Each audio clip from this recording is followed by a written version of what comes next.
Hello everyone, welcome to my channel Psychologist Priya Bhargav. Today we are going to start part 2 of Unit 1, Block 4, MPC 033, that is MAPC second year students who have opted for organizational psychology. This video is for you guys. आज हम बात करने वाले हैं organisational issues के बारे में। Organisation में तरह तरह के इश्यूज होते हैं, बट हम उनको कैटेगराइज कर सकते हैं एज पर द इंटरवेंशंस। हम क्या क्या इंटरवेंशंस लगा सकते हैं उनके ऊपर। सो अब हम इन टॉपिक्स में एक तो इश्यूज समझेंगे, दूसरा जो ऑर्गेनाइजेशन डेवलपमेंट इंटरवेंशन है उसका नाम क्या होता है जो हम उस इशू के ऊपर लगाते हैं, और कौन कौन से इंटरवेंशंस है उनके एग्जाम्पल। सो ये हम हर एक टॉपिक पे समझने वाले हैं। तो पहला जो आता है वो आता है स्ट्रेटेजिक इश्यूज। स्ट्रेटेजिक इश्यूज का मतलब होता है कि ऑर्गेनाइजेशन कौन सा प्रोडक्ट या सर्विस डिलीवर करेगी सोसाइटी को, और जो मार्केट है उसमें वो कितना compete कर सकती है, और कैसे वो एनवायरनमेंट को रिलेट करता है ऑर्गेनाइजेशन। क्या जो वो प्रोडक्ट बना रहा है वो एनवायरमेंटल सुटेबल है। एनवायरमेंटल सुटेबल मतलब उसके अकॉर्डिंगली वो एक्सटर्नल इंटरनल फैक्टर्स वर्क करते हैं कि नहीं करते हैं, और कैसे वो खुद की स्पीड बढ़ा सकते हैं उस प्रोडक्ट या सर्विस को डिलीवर करने के लिए, और कंडीशंस को चेंज कर सकते हैं सो दैट क्वालिटी दे सके अपने प्रोडक्ट की। इसके लिए जो इंटरवेंशन यूज होता है उसको बोलते हैं strategic intervention organisation development method में। और इसमें जो इंटरवेंशंस आ रहे हैं उनके एग्जांपल है integrated strategic change, mergers and acquisitions, trans organisational development and organisation learning. ये सारे इंटरवेंशंस हम इसमें लगा सकते हैं। सेकेंड तरह का जो इशू ऑर्गेनाइजेशन फेस करता है वो है टेक्नोलॉजी एंड स्ट्रक्चर इशू। इसका मतलब है कैसे पूरे वर्क को डिवाइड किया जाए डिफरेंट डिपार्टमेंट्स में, और कैसे वो सारे डिपार्टमेंट अपने आप में कोऑर्डिनेट कर सकते हैं। मतलब उन्होंने काम को तो डिवाइड किया, काम को डिफरेंट डिपार्टमेंट में डिवाइड कर लिया। अब हर एक डिपार्टमेंट सुपरवाइजर अलग अलग है डिपार्टमेंट के, लेकिन आपस में वो डिपार्टमेंट कैसे कोऑर्डिनेट करेंगे, कैसे स्ट्रेटेजिक डायरेक्शंस उनको दिया जा सकता है इसमें, वो सारी चीज़ें। एंड प्रोडक्ट्स और सर्विसेज जो है वो जब वो डिलीवर होंगे तो कैसे डिलीवर किए जाएंगे, और जितने भी एम्प्लॉयज़ हैं उनको उस टास्क से कैसे लिंक किया जाएगा, ये सारा इसमें आता है। सो जो ऑर्गेनाइजेशन डेवलपमेंट मेथड है जो इसके ऊपर वर्क करता है वो है टेक्नो स्ट्रक्चरल इंटरवेंशन, और इसके कुछ एग्जाम्पल्स हैं इंटरवेंशन के, वो है organisation design, employ involvement and work design. Next जो इशू ऑर्गेनाइजेशन फेस करता है वो है ह्यूमन रिसोर्सेज इशू, यानी कि कॉम्पिटेंट लोगों को ऑर्गेनाइजेशन में अट्रैक्ट करना, कि ऐसे लोग जिसको ऑर्गेनाइजेशन की जिसमें ऑर्गेनाइजेशन को जिनकी ज़रूरत है, ऐसे एम्प्लॉयज़ को यहाँ अपनी तरफ अट्रैक्ट करना ऑर्गेनाइजेशन में। वो कैसे करेंगे, गोल को कैसे सेट करना है, अप्रेजिंग एंड रिवार्डिंग किस तरह से करनी है परफॉर्मेंस की, फिर करियर को कैसे डेवलप करना है एम्प्लॉयज़ के, और उनका अगर उनमें कोई स्ट्रेस है तो उसको कैसे मैनेज करना है। ये सारी इसी ह्यूमन रिसोर्स इश्यूज में आ जाता है। अब ऑर्गेनाइजेशन डेवलपमेंट टेक्निक जो इसमें वर्क करती है वो है ह्यूमन रिसोर्स मैनेजमेंट इंटरवेंशंस। सो ये क्योंकि इसका एक पूरा चैप्टर हम पढ़ चुके हैं, सो इसीलिए इन्होंने यहाँ पे कुछ एग्जांपल्स नहीं दिए। फोर्थ जो इशू है वो है ह्यूमन प्रोसेस इश्यूज, यानी कि सोशल प्रोसेसेस जो ऑर्गेनाइजेशन के मेंबर्स में होते हैं, जैसे उनके बीच में कम्युनिकेशन हो रहा है, decision making, leadership, group dynamics, ये सारी चीज़ें सोशल ह्यूमन प्रोसेस इश्यूज में आ जाती है।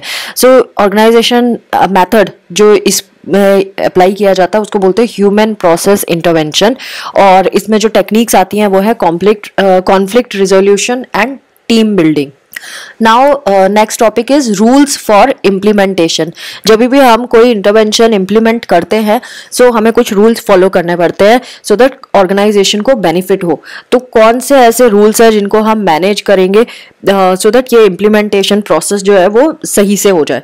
तो पहला जो रूल फॉलो करते हैं वो है कि मैक्सिमाइज डायग्नोस्टिक डाटा, यानी कि हमने एक इंटरवेंशन कंपनी में लगाया, अब उसका जो डाटा हमें आया उसको हम यूज़ करेंगे आगे के इंटरवेंशंस लगाने के लिए, तो हमें ये पता चल जाएगा कि आगे कौन से इंटरवेंशन लगाने हैं। सो इसको बोलते हैं मैक्सिमाइज डायग्नोस्टिक डाटा। हम डायग्नोस्टिक डाटा को मैक्सिमाइज कर रहे हैं कैसे, अपने खुद के इंटरवेंशन की हेल्प से। सेकेंड है मैक्सिमाइज इफेक्टिवनेस। जो इंटरवेंशंस जब हम सीक्वेंस में लगाते हैं, मतलब एक इंटरवेंशन लगाया उसके बाद दूसरा लगाया फिर तीसरा लगाया, ऐसे, तो जब हम सीक्वेंस करते हैं सो जो पहले के इंटरवेंशंस है वो हमारे आगे के इंटरवेंशंस की इफेक्टिवनेस को इम्प्रूव करता है, इसीलिए बोल रहे हैं मैक्सिमाइज इफेक्टिवनेस, यानी हमारे इंटरवेंशंस इस तरह से इम्प्लीमेंट होने चाहिए कि आगे के जो इंटरवेंशन है उसकी इफेक्टिवनेस और ज़्यादा बढ़ती जाए। Next is maximise efficiency. Again जब हम सीक्वेंस में इंटरवेंशंस लगा रहे हैं, मतलब एक के बाद एक जब लगा रहे हैं, तो वो ऑर्गेनाइजेशन के रिसोर्सेज को बचाएगा, जैसे टाइम को सेव करेगा, एनर्जी को सेव करेगा और मनी को बढ़ाएगा और खर्चा कम कराएगा, लेकिन जो बेनिफिट या प्रॉफिट है उसको बढ़ाएगा। तो उसको बोलते हैं मैक्सिमाइज एफिशिएंसी। जो इंटरवेंशंस इस तरह से लगाने चाहिए। Then maximise speed. जब हम इंटरवेंशंस लगा रहे हैं तो हमें इंश्योर करना पड़ेगा कि स्पीड बढ़ गई है, ऑर्गेनाइजेशन में जो इम्प्रूवमेंट आ रहा है वो फास्ट आ रहा है। Fifth, maximise relevance. So interventions जो होते हैं वो मैनेजमेंट में जब भी हम लगाते हैं तो रेलिवेंट इंटरवेंशंस लगाना जरूरी है, सो दैट वो फर्स्ट प्लेस में क्या करे, प्रॉब्लम को सॉल्व करे। जो प्रॉब्लम हमारे को मैनेजमेंट ने बताई है उसको वो सॉल्व करे, और आगे भी जो प्रॉब्लम्स आए उनको सॉल्व करने वाले इंटरवेंशंस ही हमें लगाने पड़ेंगे, इसलिए maximise relevance. Next is minimise psychological and organisational strain.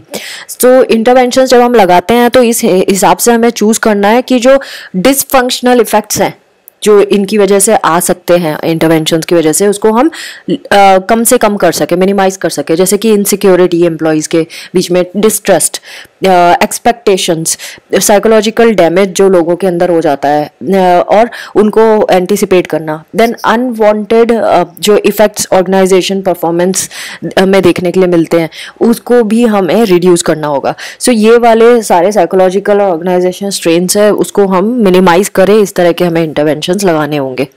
Now next topic is nature and classification of OD interventions. Different interventions जो होते हैं वो डिफरेंट डायनामिक्स को कैरी करते हैं, यानी कि वो अलग अलग चीज़ें करते हैं, और अगेन वो उस पर बेस्ड होता है कि क्या कारण है कि हमें वो इंटरवेंशन लगाना पड़ रहा है, कॉज। सो अगेन इंटरवेंशन अगर डिफरेंट थिंग्स करते हैं तो वो डिफरेंट थिंग्स का रिजल्ट भी करते हैं, मतलब जब हम उसको अप्लाई करते हैं तो उससे हमें डिफरेंट रिजल्ट्स भी मिलते हैं। सो डिपेंडिंग अपॉन जो रिजल्ट्स हमें मिलते हैं ओडी इंटरवेंशन से, वो क्या क्या है, जैसे हम जो इंटरवेंशंस लगा रहे हैं, जो इंटरवेंशंस लगा के हमें रिजल्ट मिल रहा है वो क्या क्या है। फीडबैक हमें मिलता है इंटरवेंशन लगाने से, awareness of changing socio cultural norms इसके बारे में पता चलता है, डिसफंक्शनल करंट नॉर्म्स के बारे में पता चलता है, इंक्रीज्ड इंटरेक्शन एंड कम्युनिकेशन कैसे की जा सकती है इंटरवेंशन से वो हमें समझ में आता है, हम कर सकते हैं। ये इंटरवेंशन ने कॉज किया कि इंटरेक्शन कम्युनिकेशन बढ़ा दिया। कन्फ्रंट्रेशन हम कर सकते हैं, देन एजुकेशन दे सकते हैं इंटरवेंशन से, पार्टिसिपेशन इंप्रूव कर सकते हैं, अकाउंटेबिलिटी इंक्रीज कर सकते हैं, एनर्जी एंड ऑप्टिमिज्म भी इंक्रीज कर सकते हैं। तो कुछ तो ऐसे हैं जो हमें रिजल्ट दे रहा है, और कुछ ऐसा है जिससे हमें कुछ इन्फॉर्मेशन मिल रही है।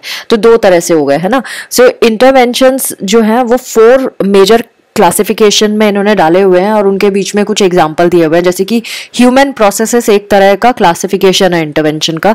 सो इसमें कौन कौन से इंटरवेंशंस आते हैं उनके एग्जाम्पल नीचे दिए हैं, जैसे T group, process consultation, third party intervention, team building, organisational confrontation, meeting, survey, research. फिर दूसरी जो क्लासिफिकेशन है ओडी इंटरवेंशन का वो है टेक्नो स्ट्रक्चरल। तो टेक्नो स्ट्रक्चरल कैटेगरी के जो इंटरवेंशन है उसके एग्जाम्पल है formal structural change, differentiation, integration, cooperative union management projects, total quality management, kaizen, quality circles, work design. फिर ह्यूमन रिसोर्स मैनेजमेंट के भी इंटरवेंशंस है, ये अलग कैटेगरी है, जिसमें goal setting, performance appraisal, reward system, career planning and development, managing work force diversity, employ wellness, ये आ गया। फिर स्ट्रेटेजिक इंटरवेंशंस होते हैं जिसमें integrated strategic management, cultural change, strategic change, self designing organisations, इस तरह के आ गया।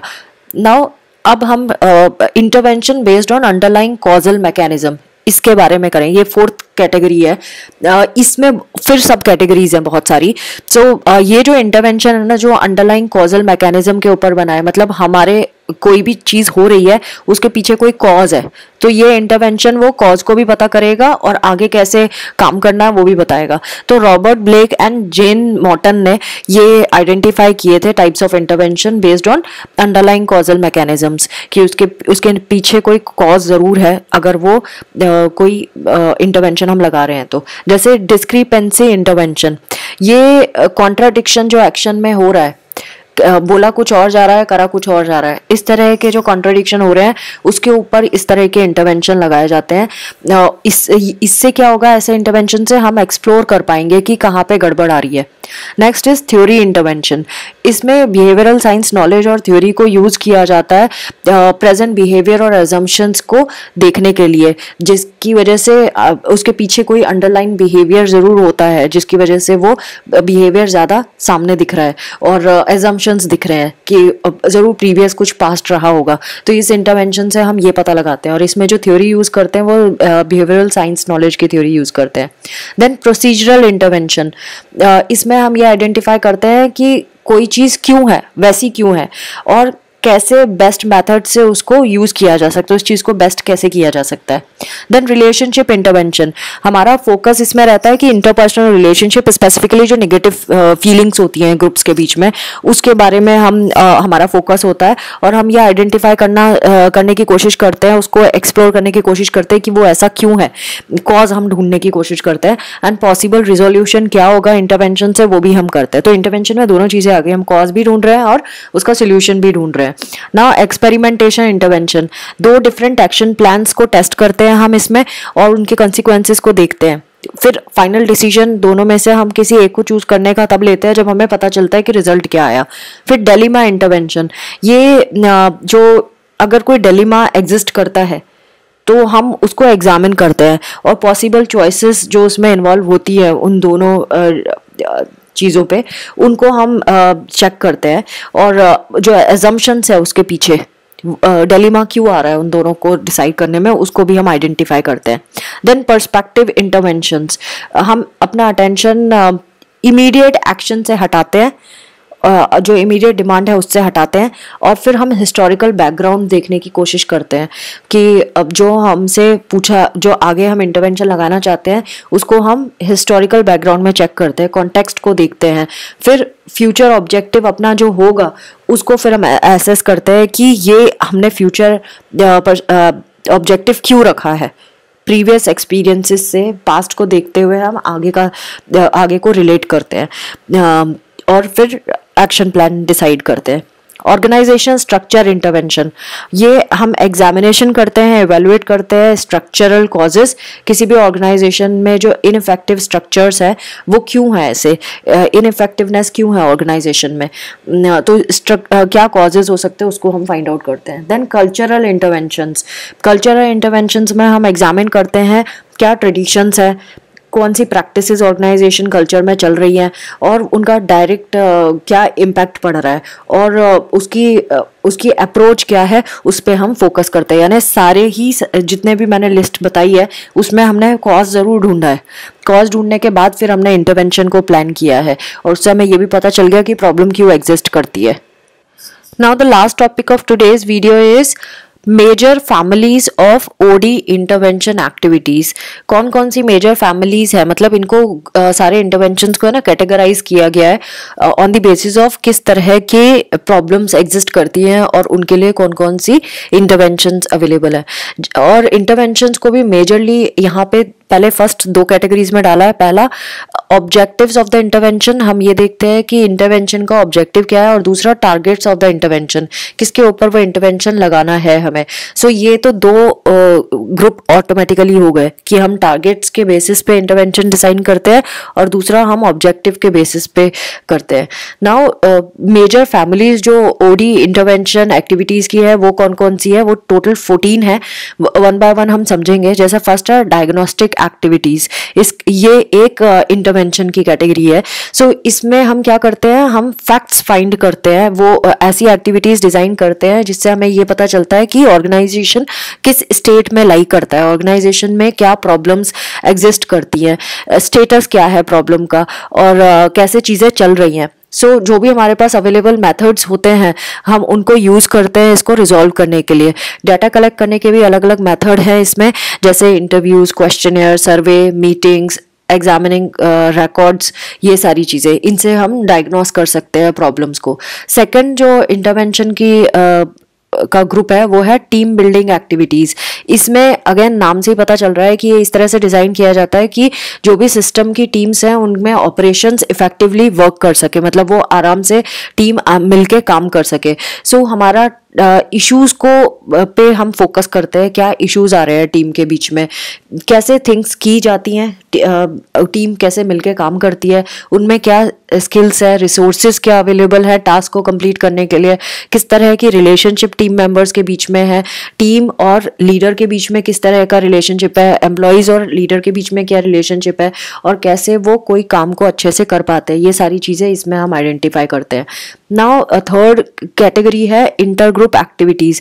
इसमें एक्टिविटीज़ ऐसे डिज़ाइन की जाती है जिससे इंटरडिपेंडेंट जो ग्रुप्स हैं आपस में, जो ग्रुप्स आपस में डिपेंडेंट है, या ग्रुप के बीच में जो इफेक्टिवनेस है उसको हम इम्प्रूव करने की कोशिश करते हैं, सो दैट वो इकट्ठा होके काम करें और कॉमन आउटपुट के लिए काम कर सके। देन सर्वे फीडबैक एक्टिविटीज़, इसमें हम क्वेश्चनर सर्वे कराते हैं जिससे हमें इंफॉर्मेशन मिलती है कि प्रॉब्लम कहाँ एग्जिस्ट करती है और क्या क्या अपॉर्चुनिटीज़ एग्जिस्ट करती हैं। फिफ्थ कैटेगरी है education and training activities.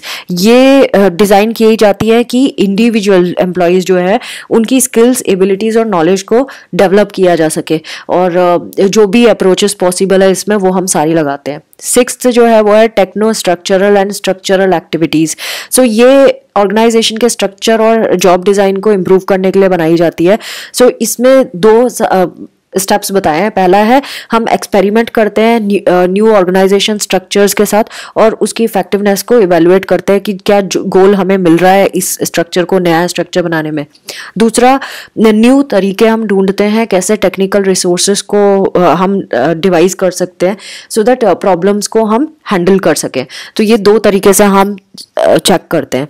Seventh जो ग्रुप है इंटरवेंशन का वो है प्रोसेस कंसल्टेशन एक्टिविटीज़। इसमें हम क्लाइंट को हेल्प करते हैं कि वो समझ सके कि क्या क्या प्रॉब्लम है ऑर्गेनाइजेशन में, किस तरह का एनवायरनमेंट है और किस तरह के पूरा प्रोसेस चलता है ऑर्गेनाइजेशन में।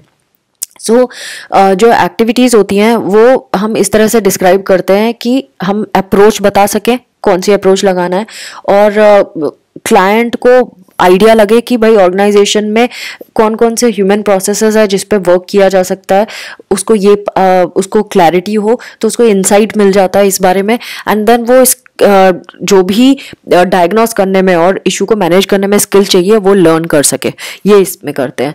देन एट्थ कैटेगरी है ग्रिड ऑर्गेनाइजेशन डेवलपमेंट एक्टिविटीज़। ये रॉबर्ट ब्लेक एंड जॉ मॉर्टन ने की थी, और ये 6 फेज चेंज मॉडल जो हमने पहले पढ़ा हुआ है वो उसी के बेसिस पे है, तो इसीलिए इसको ज़्यादा डिटेल में इन्होंने बताया नहीं है। तो टोटल ऑर्गेनाइजेशन इंटरनल रिसोर्सेज जितने भी हमारे पास हैं वो डेवलप किए जाते हैं पूरे के पूरे ऑर्गेनाइजेशन के अंदर, और प्रोग्राम्स कंडक्ट किए जाते हैं, और ये जो पूरा प्रोसेस है ये 5 साल तक कंप्लीट हो पाता है। फिर 9th जो कैटेगरी है वो है third party peace making activities, यानी कि हम स्किल्ड कंसल्टेशन लेते हैं, कंसल्टेंट थर्ड पार्टी को रीच आउट करते हैं और वही कंडक्ट करता है पूरी रिसर्च, और फिर दोनों जो ऑर्गेनाइजेशन के मेंबर्स अगर उनके बीच में, जैसे इन्होंने एक एग्जांपल बताया, 2 मेंबर्स अगर ऑर्गेनाइजेशन के उनके बीच में कोई कॉन्फ्लिक्ट है तो उसको रिजॉल्व करने की कोशिश करता है वो।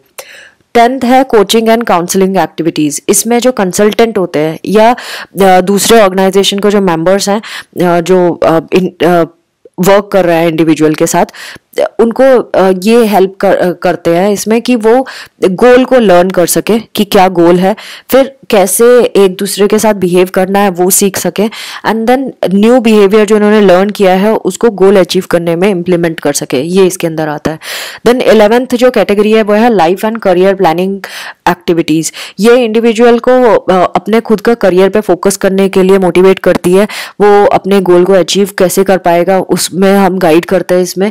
फिर life and career inventories produce की जाती है स्ट्रक्चर्ड एक्टिविटीज़ में, ये सारी चीज़ें आती हैं।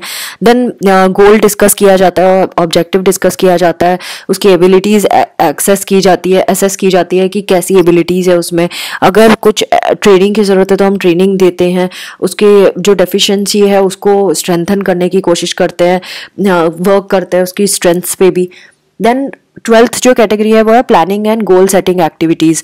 इसमें हम थ्योरी को यूज़ करते हैं, planning and goal setting, problem solving models को हम यूज़ करते हैं, planning paradigm then ideal organisation status, real organisation, जितने भी डिस्क्रिपेंसी मॉडल्स हैं, ये सारी चीज़ों पे हम स्टडी करते हैं और पता लगाते हैं कि कैसे हम ऐसी एक्टिविटीज़ इम्प्लीमेंट कर सकते हैं ऑर्गेनाइजेशन में जिससे वो सही से प्लानिंग कर सकें और गोल सेटिंग कर सकें।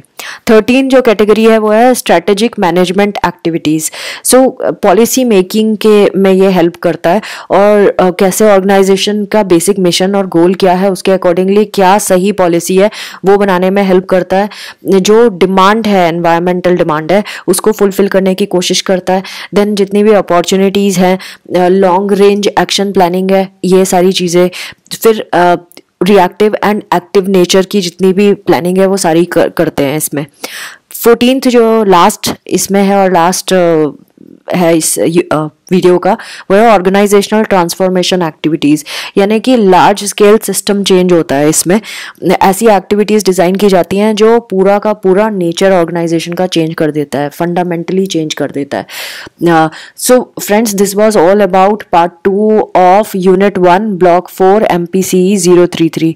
आई होप आपको ये वीडियो बेनिफिशियल लगेगा। अगर ऐसा है तो प्लीज़ सब्सक्राइब करें मेरे चैनल को, शेयर करें ये वीडियो बाकी स्टूडेंट के साथ, and do not forget to press the notification bell.